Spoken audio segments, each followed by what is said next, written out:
Welcome to Speed Talk Live, which isn't really live, but a poorly produced podcast where we talk about NASCAR and all things racing. And occasionally we have a special guest or two, when we can get them to show up. Sit down, strap in, pull those belts tight. Speed Talk Live is on the air. Pace car is in. Green flag, green flag, green flag. Welcome everybody to Speed Talk Live. After a week off dodging hurricanes, we're back at it. I'm Greg Engel, editor-in-chief, cupscene.com. We got a lot to catch up because we missed a race. Well, I didn't miss it. We watched it, and I actually did miss a race because I wasn't able to make it to Charlotte. Thank you, Hurricane Milton. We're going to get to all that. We'll catch up on all the news. Joining me, as always, a guy who's always the eye of the storm when it comes to swimming in the pool, Owen Johnson, checking in from England. How are you, pal? I'm great. How are you? Good. So you're in England, and you're also a collegiate swimmer. So that's why I always make that. People will be like, is he drinking again? No, I'm not drinking. That was during the hurricane. Speaking of which, obviously we did go through two hurricanes. Hurricane Helene came skirting up our coast a few weeks ago. Not much effect here in Orlando where I live. But, obviously our friends in North Carolina got it pretty bad and they're still recovering.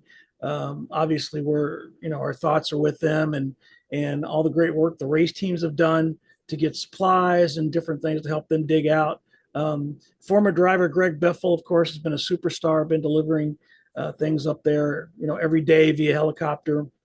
And I know some of the teams, the day of the Talladega race, they had loaded extra haulers and driven up to western North Carolina. So they got a long way to go. It snowed up there, so they have to deal with that too. Normally snow would be kind of a neat thing, but for those folks with still no power and things, it's pretty rough on them. We went through Milton here in Orlando. It came about 50 miles or so south of my house. Very lucky. We lost some tree branches. Never lost power. Thank you, Duke Power. Shout out to them because we did not lose power. And our yard flooded. We kind of had a moat for a day or so, which was, kind of cool. I want to put on my armor and stuff. But it came through on Thursday. And normally I would have been going to the Charlotte ROVAL Friday and have been there this weekend, but I didn't feel it was right. Was appropriate for me to abandon my family and head up there with Milton, because at that point we were still a little unsure of the exact track and the exact path. So I stayed here. As it turned out, like I said, very minimal damage here. Can't say the same for the our friends over in the West Coast, beautiful area of Florida. A lot of them got it a lot worse, and of course Helene skirted the coast over there, so they have the double whammy of that. So we're feel for them. Again, like I said, we didn't lose power here, so that was a good thing. And the waters receded, and everything is fine here at my house. But I did miss the Charlotte race. I won't be in Vegas, but I will be going to the last three races of the year in Homestead. That's because I used to live down there, and it's really just kind of cool to go back. I lived about a mile from where the racetrack is now. Before the racetrack. And my dealings with hurricanes, it seems like hurricanes have been intertwined in my life since I lived in Florida. But we lost a house in Hurricane Andrew, and that's the reason that whole area, when it rebuilt, actually added the track there. So I go down there, so I'll be there at Homestead, and I'll be at Martinsville, and finally at Phoenix. And for the first time since I've been covering the sport in over 30 years, I'll be going to the NASCAR awards ceremony this year in Charlotte, which is November 22nd. So the money I didn't spend going to the ROVAL, I'll spend it, and I'll give you a little behind the scenes for my first NASCAR awards ceremony in November. They're having it in Charlotte. I've never had any interest in going to Vegas for the awards ceremony, nor have I had any interest going to New York for that matter. No offense against New York. I'm just not a huge fan of going to New York.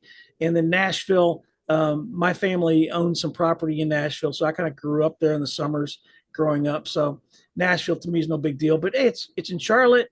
It's a inexpensive flight up there, and look forward to to substituting that for my would have been my ROVAL experience. But we'll be at the rest of the races. So we're looking forward to that. Owen, my friend, you did not have to go through any hurricanes, but you have to deal with North Sea weather, right? Well, it's always nice and temperate, but it's always a bit cold. So it works out. It works out that way. I always say we don't get any bad weather because the weather is always just a little bit bad. Um, but it's been enjoyable. Looking forward to getting into the winter here and getting the school year going.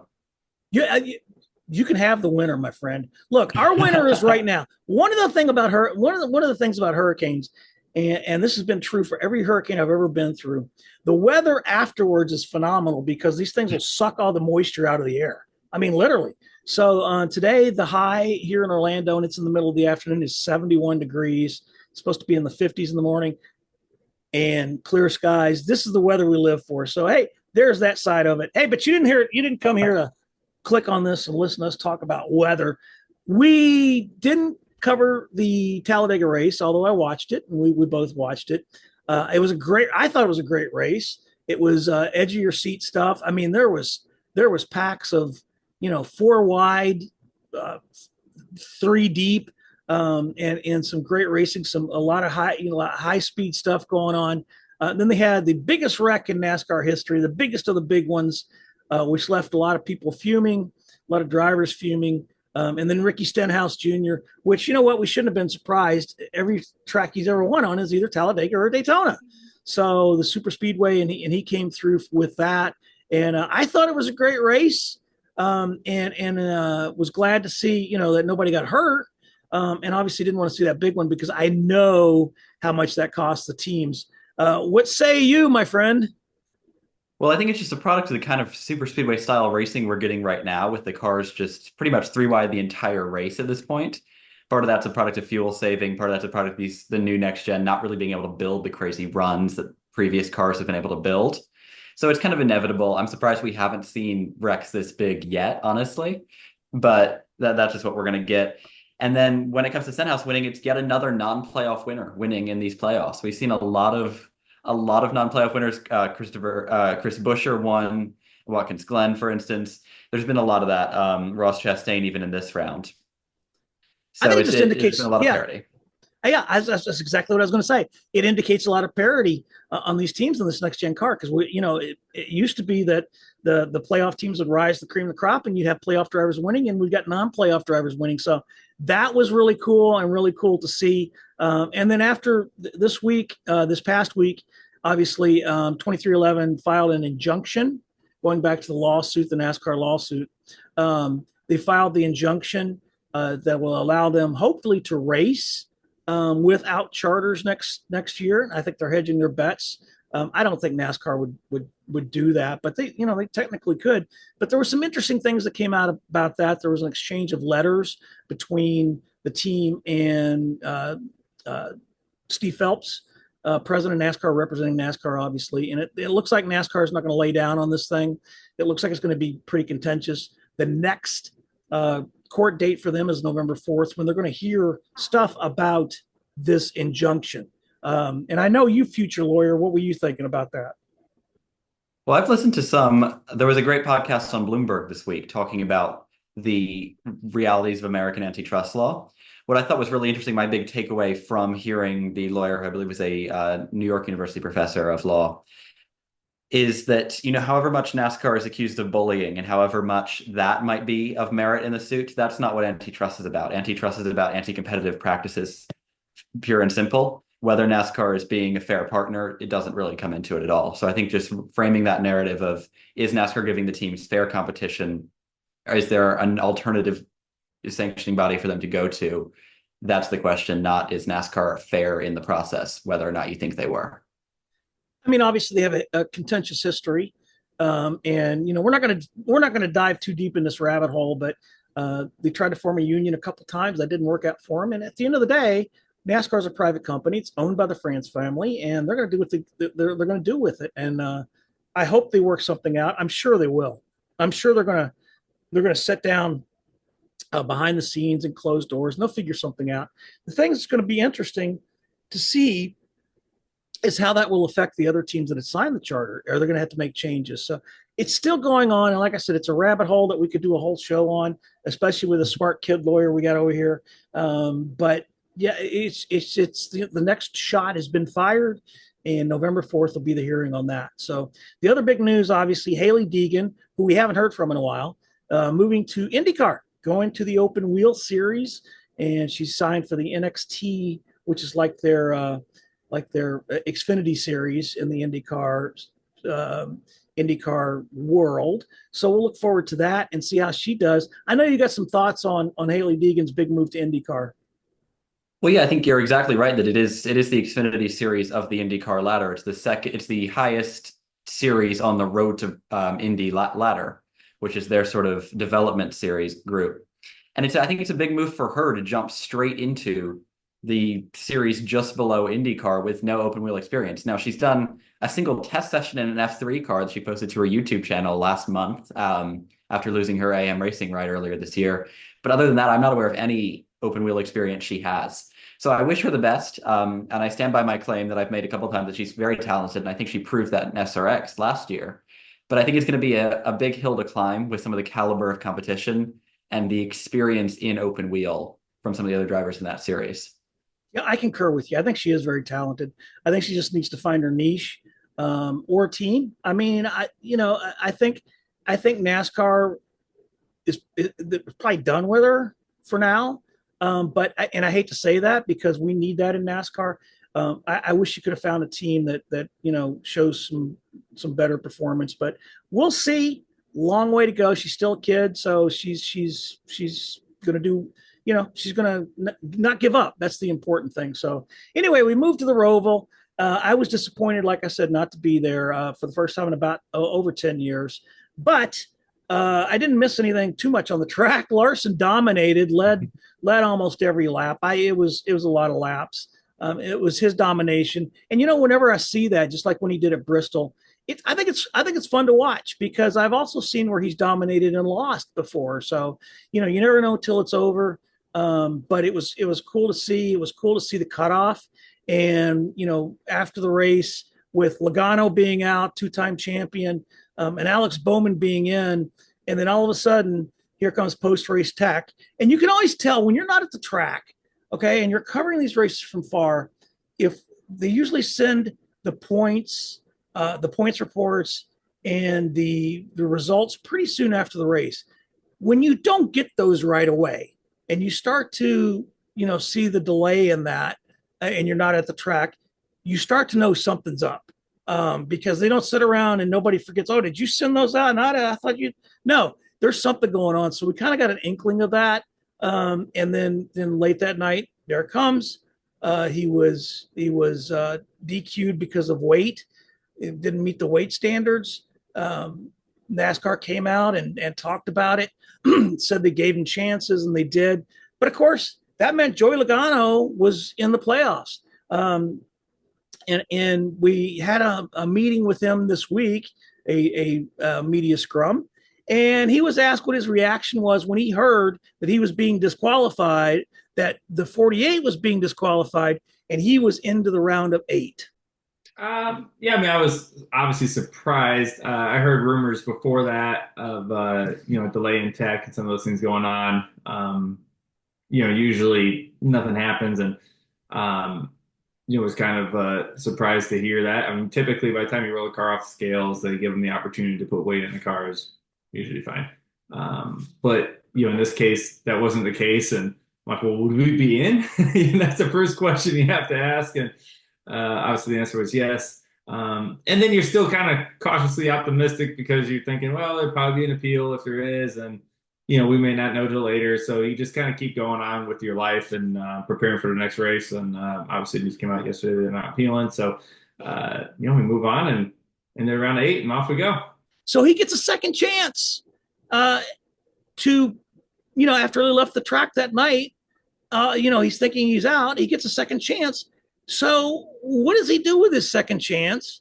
How is he going to attack it? Is it going to change anything he's going to do moving forward? Same way we would have if we made it any other way.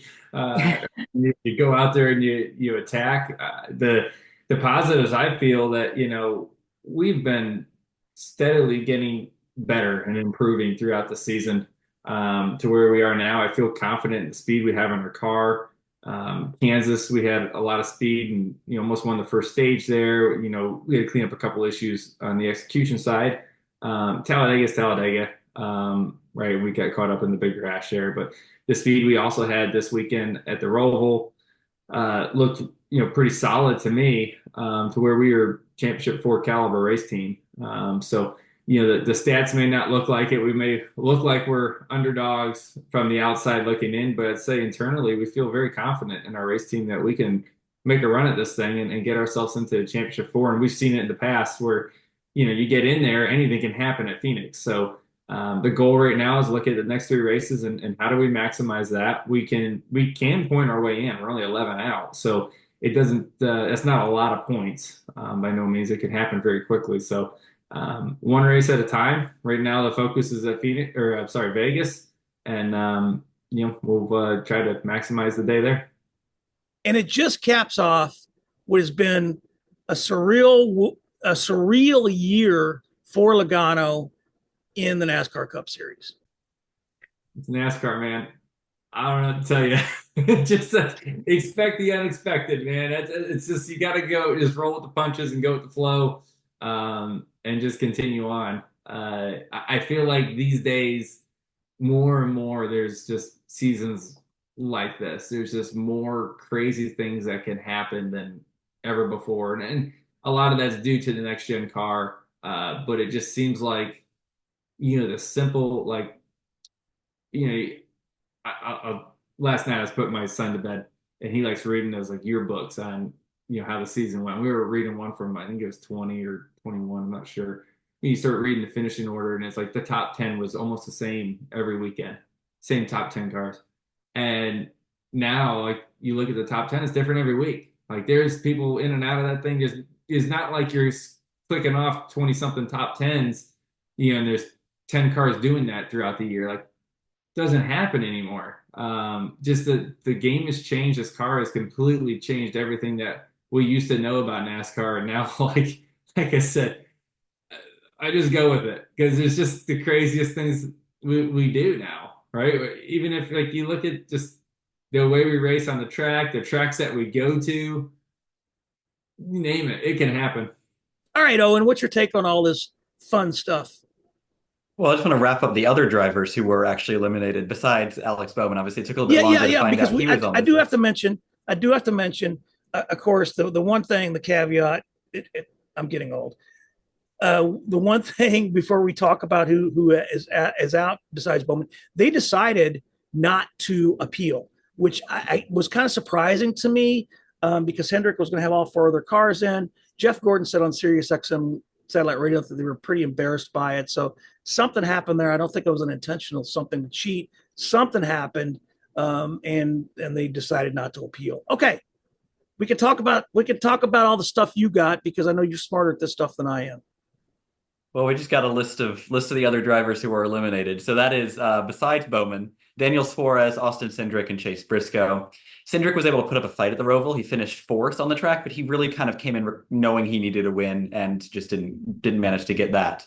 Suarez was able to battle with some of the contenders kind of in the early laps, but he got taken out of contention with brake problems after getting big air over the curb in the backstretch chicane in a 2-wide fight with Bubba Wallace.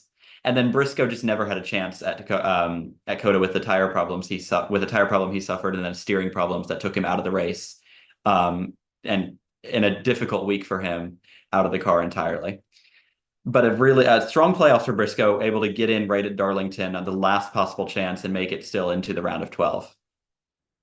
So talking about the disappointment for Briscoe and those other eliminated drivers, I still bet for all of it, I bet no one is quite as disappointed leaving the ROVAL as Parker Kligerman after the Xfinity Series race on Saturday.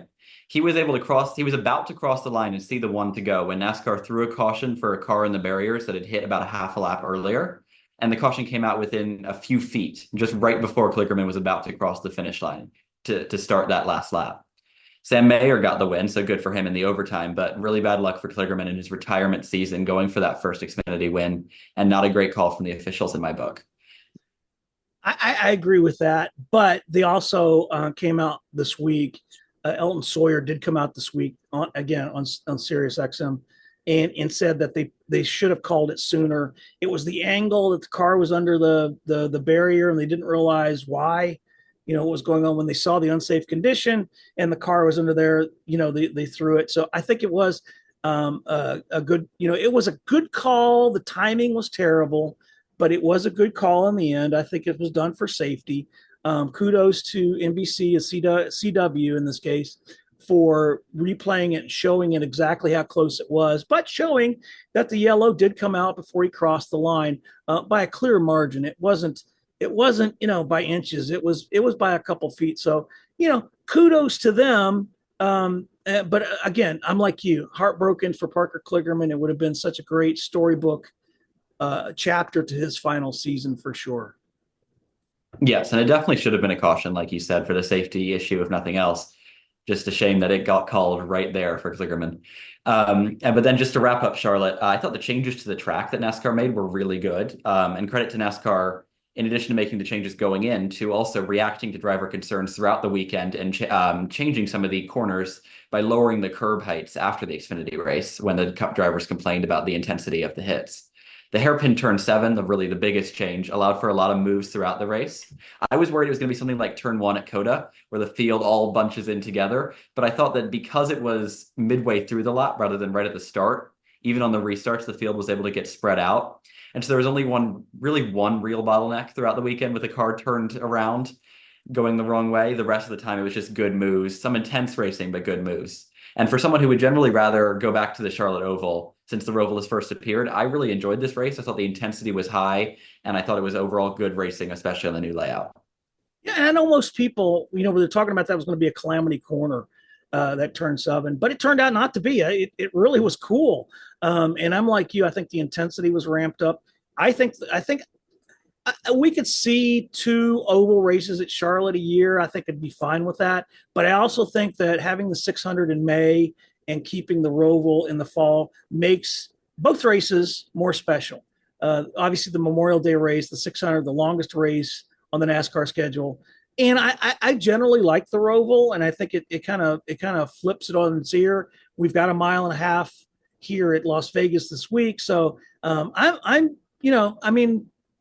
going to do what they're going to do, but I think keeping the ROVAL in the playoffs and in the fall, or maybe moving it outside the playoffs, but keeping the ROVAL for the second half of the year, the second race of the season at Charlotte, I think that's a good idea, and I'd be all for it. But they're going to do what they're going to do, right? And if they decide they're going to put a drag strip and we're going to go race on the dirt track there, and we'll do that. So anyway. So we'll look forward to that. Hopefully I'll be there next year and there won't be any hurricanes. But listen, there was another thing that came out this week that somebody was trying to get some attention for, like a scandal.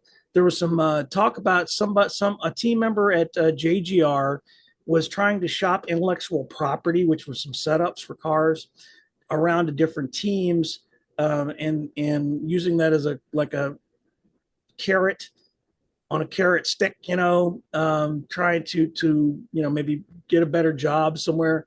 And listen, scandals in NASCAR, they happen, but they're not as big a deal as like F1. I covered F1 for a while, and there was drama over there like you wouldn't believe. In F1, if Lewis Hamilton didn't tie his shoe, it was a scandal. I mean, it was huge, and there was a lot of drama and stuff. NASCAR's never had that. Their culture is not such. Doesn't mean it hasn't happened. It has. But trying to make a scandal out of this, it could be, and it may become a big deal. There was also talk about the fins missing on the RFK cars at Talladega. We don't focus on that. So scandal, probably not. But, it did happen, and something that could come about later. I'll tell you somebody who ran with this, something that I'm starting to see more and more of in the media realm here around NASCAR that I haven't seen I don't think I've ever seen, are some of these what we call clickbait sites. And I'm not going to call them out because people can probably see who they are. Basically, they take content and repurpose it from sites. They've done it with ours. They've done it with, The Athletic and NASCAR. and they try to make it very clickbaity, and they try to make it sound like there's this big deal, this big scandal. And again, scandals aren't a big thing in NASCAR, but the reason these sites exist, and most of them are written by bots, by the way, and what happens is they're just trying to serve ads. They're trying to get page views. They're trying to serve ads so they can make money. And it's annoying the hell out of me, to be quite honest. And there's a lot of good, legitimate NASCAR sites out there, Kicking the Tires and Front Stretch and Sports Not with Matt Weaver, and obviously with Jordan and Jeff over at The Athletic, which bleeds into the New York Times. Great stuff.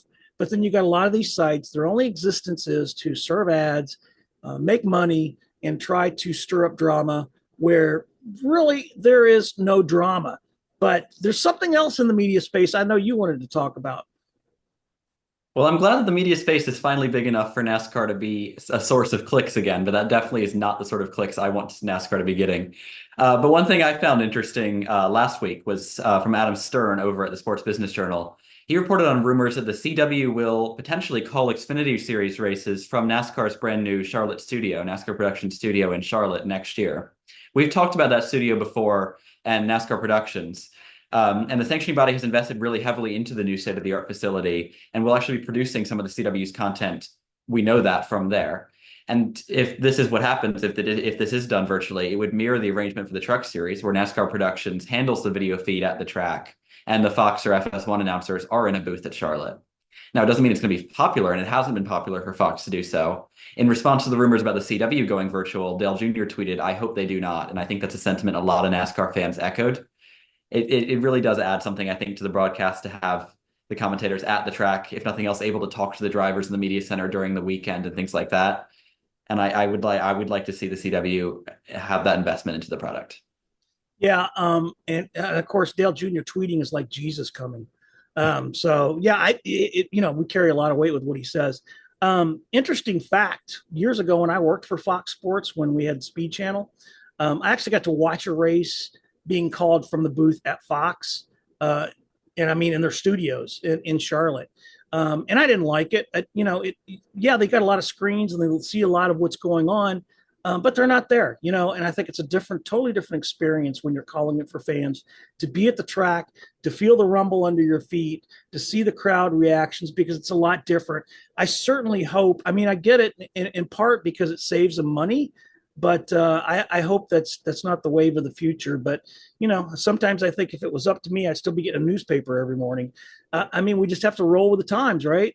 And I think that there are people like myself, the older people, that want it in that, space and want them to be there at the track.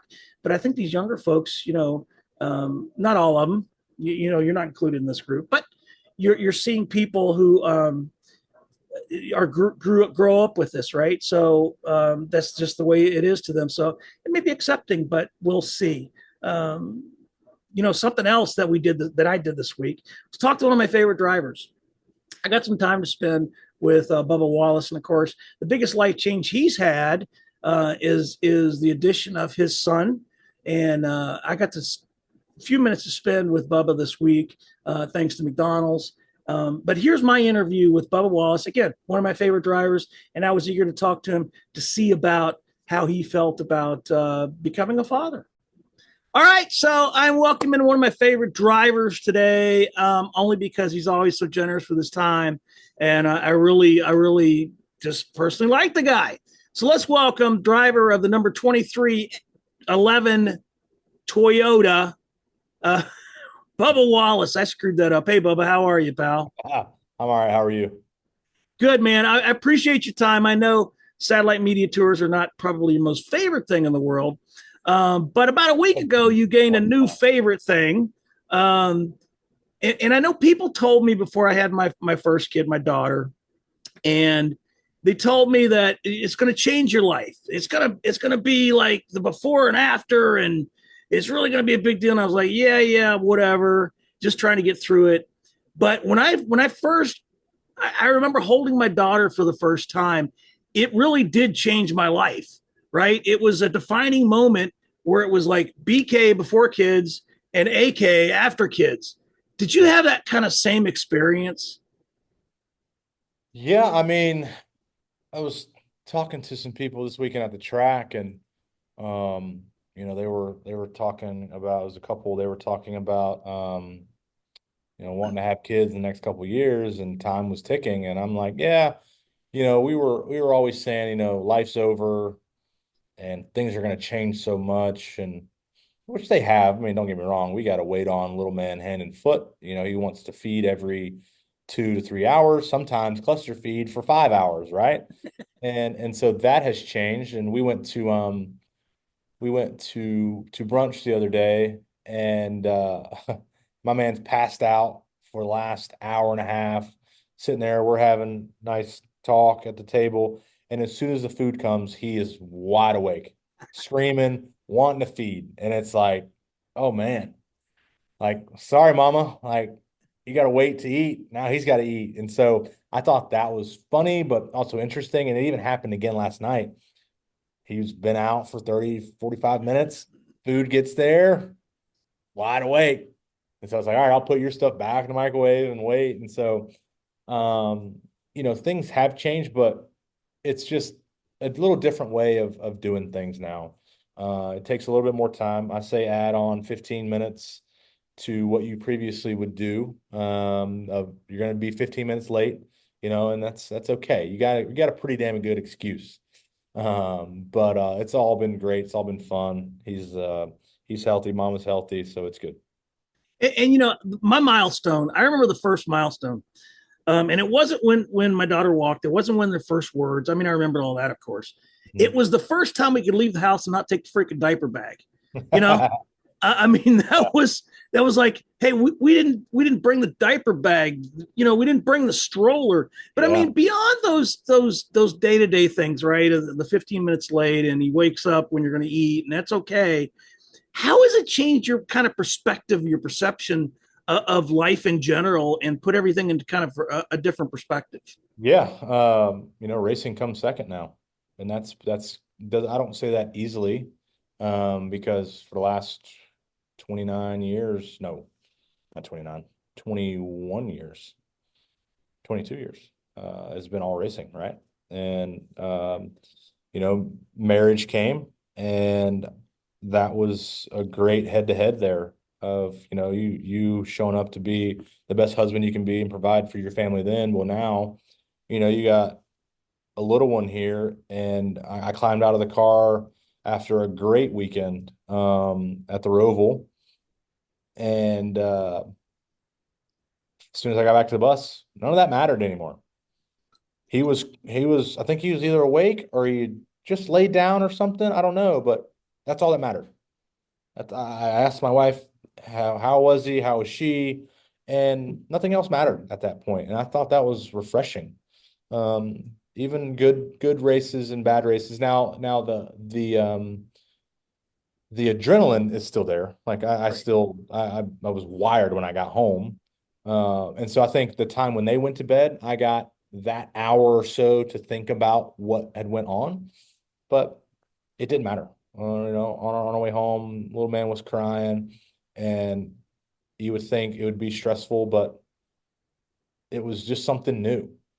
And so I'm sure it'll get stressful at times when he's just nonstop crying. I know that, but it was just a nice escape from the madness you just had to go through for the last 3.5 hours. It'll also get stressful the first time. There's two times. The first time he says, "Dad," I mean, that to me hit me like a freaking sledgehammer. Right. And the first time somebody said, about your son or whatever, and you're like, that just kind of blew me away. The other time was when he was like, because I got a son now, and he was like, I need to borrow the car keys. That'll happen, dude. And it'll happen like in a snap. And it, like I said, it'll change your life. Do you think it's going to change your perspective in terms of how you operate on track? Pushing the envelope and doing different things. Do you think it's going to change, or is it still too early in this journey to think about that? It's still too early.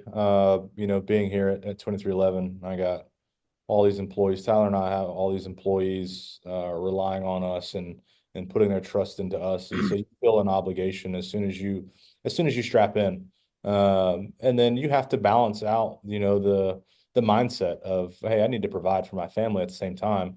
But at the same time, I'm being relied on by a lot of people to go out here and give it my all. And so for me, the idea of competing and the process of competing has not changed a bit. Still love to compete no matter what it is. And so I don't think that flame will burn out anytime soon. So I'm just excited to continue to show up to the racetrack. I think the days leading up to it is definitely different. I have obviously a lot going on with little man, so it changes how much you're involved.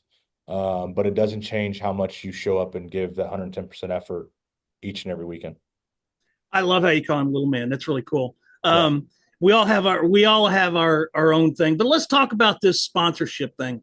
Yep. I mean, McDonald's, great sponsor. I've seen you work the drive-throughs, and they're doing some cool things. You got executives you meet at the track and all that. I think it's cool because I've volunteered in the Ronald McDonald houses before. And it's just such an impact to see those families. So how cool is it to be able to use this sponsorship to give back to them in a way as they get ready for this 50-year anniversary? Yeah, nothing more powerful than giving back. And so as soon as you realize that doing something that is much bigger than yourself is super important, I think, for everybody to go through. And unfortunately, a lot of people don't get to go through that, and they miss out on that perspective of life. But being able to be partnered with McDonald's for the last 7 years, being able to do a lot of cool things, visit a lot of Ronald McDonald houses, interact with a lot of families, and make them feel special and welcome. And some are kind of hesitant because they don't know what to expect, right? But I think doing this, giving some families the opportunity to feel a part of something other than being stressed out with their children's health care, right? It's like, hey, we get to go be a part of a race and a team and watch your car that you designed or whatever it may be that you touched and you had inspiration on, go out and compete and hopefully do the best. Hopefully our car wins. Obviously that would be great. But it's humbling to be able to go through all of that, and to represent the Pride family for us, fellow family from Alabama is really special for us. The car looks great, 50th anniversary for RMHC. It's just a lot of good things are piling on top of each other to make for a really impactful weekend that almost the whole sport, I think 75% of the sport is involved with, which I think is great for our first year of trying this out and seeing how it would go. Is really, really cool. I'm looking forward to getting the word out. Excuse me. I'm looking forward to being at Homestead, Miami. I'll be there. That's my track. I used to live about a mile from there, but that's a story for a different day. So I can't wait to see it in person. Can't wait to see you in person, and maybe get a glimpse of little man. That is really he won't cool. be there. It's too far for him. Maybe next year. We'll get him down there. That's right. Bubba Wallace, I appreciate. Thanks for your time. I know for lunch today I'm going to go have some McNuggets so we can round up and add some of that because the Ronald McDonald House is awesome, dude. I was supposed to tell you to do that, but you said it already, so you made my job easier. There you go. I was going to do it anyway, man. Because it's just it really is a cool charity, and like I said, I volunteered there a couple times, so I see the families, I interact, and it's really a cool deal. So Bubba, thank you, my friend. I appreciate it. Congratulations on the new one, on Little Man. Welcome to the world of parenting. I know you're going to be fantastic at it, my friend. Thank you, brother. I appreciate it. Good to talk to you. So coming out late this week, Travis Mack's no longer going to be the crew chief on the number 16 Colleague Racing Chevy, effective immediately, which tells me either he got a hell of a job somewhere or they fired him. I don't know what. It doesn't sound like it was a happy parting of the ways. Darian Grubb, who, by the way, is like the sub of all subs, right? It's like the quarterback that goes from NFL team to NFL team. Darian Grubb's going to serve as the interim crew chief this weekend in Las Vegas with SVG. So we'll see. but it doesn't sound like it was a happy parting. So speaking of Las Vegas, we're going to the 1.5 miles this week. And obviously Kyle won there in the spring. And as you point out, and he won last fall. That's who you think's going to win this week? Well, I think we've seen how good Kyle Larson has, to specify which Kyle it is. We've seen how good Kyle Larson has been at Vegas. But I'm going to go with the other Kyle. And that's a driver with 11 career top fives and 1 win at the track. Obviously, a really long career, but a lot of success at this racetrack. And we know how hungry he has been. Saw it at Darlington. We've seen it a lot of times, especially throughout this late season resurgence. Kyle Busch wants to win. I think Vegas is a good track for him, and it's probably his best chance of the remaining tracks to get that win. I think that'd be great. I mean, to see Kyle Busch win there, and finally, break that, so he doesn't have to worry about the winless streak. That's a good call. I think that Alex Bowman's going to come out and make a statement, and Hendrick's going to be strong. Kyle Larson's proved that the last 3 races, and I think Larson is. I don't think he's backing off the accelerator, but I don't think he'll come there as strong as he was in the spring. But we'll see. But it would not surprise me to see Alex Bowman win this weekend. So that's going to be my pick. You'll have a preview up this week, right? Yes, I will. Okay, good. But don't take away from your schoolwork, though. So make sure you take care of that. I don't have to worry about any hurricanes. He doesn't have to worry about any terrible weather in England. And I hope you're not having to worry about any terrible weather wherever you're at. Please donate to the Red Cross, help these hurricane victims out. They're going to take a long time to recover. Again, our hearts are with them. But we will talk to you next week after Vegas, because I promise you I'm not going to miss another week. At least I'm going to try not to. We'll see you. Thanks, everybody. Thanks for listening to Speed Talk Live. For questions or just to tell us how bad our production is or to leave other feedback, leave us a comment below. For all the latest NASCAR news, visit www.cupscene.com. Until next time, peace out and let's go racing.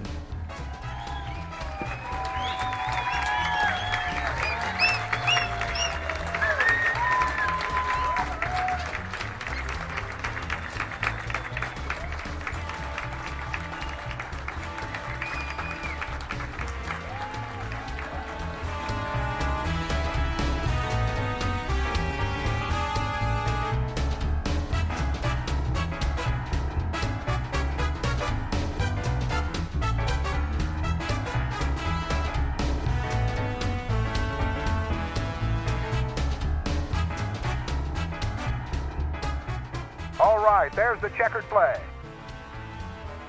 Great job, driver.